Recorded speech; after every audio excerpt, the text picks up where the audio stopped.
Mr. Speaker, today our thoughts are with the families of steel and aluminum workers in Ontario, Quebec, and Saskatchewan. The Prime Minister went to these communities on a victory tour. He personally promised these families that he had fixed the issue. He walked into those communities as a savior. Today, the Prime Minister is a failure. What is his plan to fix this tariff issue?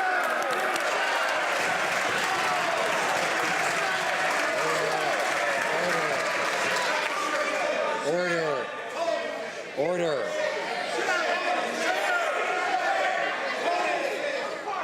Order. Alors. Order. Honorable député de 13 de Blainville, vous ne devrez pas shouter. Alors. The Honourable Minister of Transport. Mr. Speaker, my colleague across the way should know better. This is not the time to be partisan. This is about Canadian workers. We have been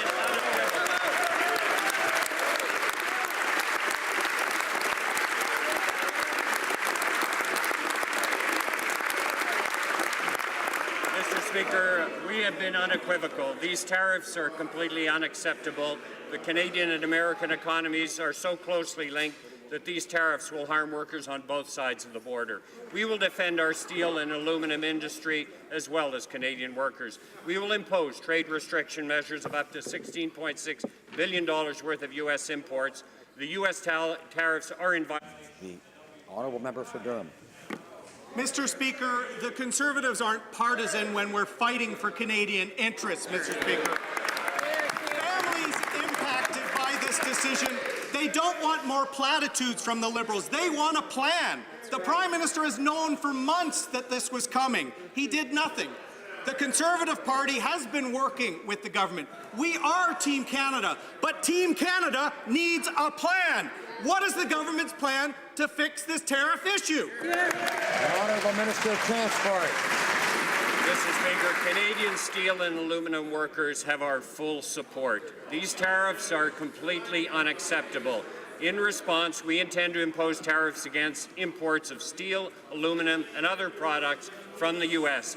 This means we are imposing dollar-for-dollar tariffs for every dollar levied against Canadians by the U.S. As the Prime Minister told steel and aluminum workers when he visited their manufacturing plants across the country, this government will always stand up for them.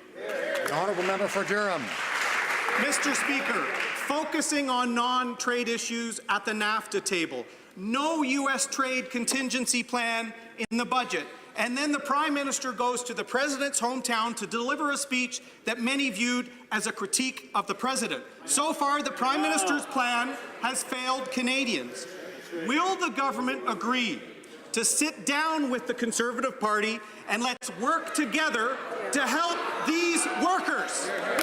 The Honourable Minister of Transport. Mr. Speaker, our government will always stand up for the Canadian steel industry and its workers. Today, we announced that Canada will impose up to $16.6 billion worth of tariffs on steel, aluminum, and other imports from the U.S. We are today beginning a 15-day consultation period with Canadians on these countermeasures. Our steel and aluminum workers need to know that we have their backs.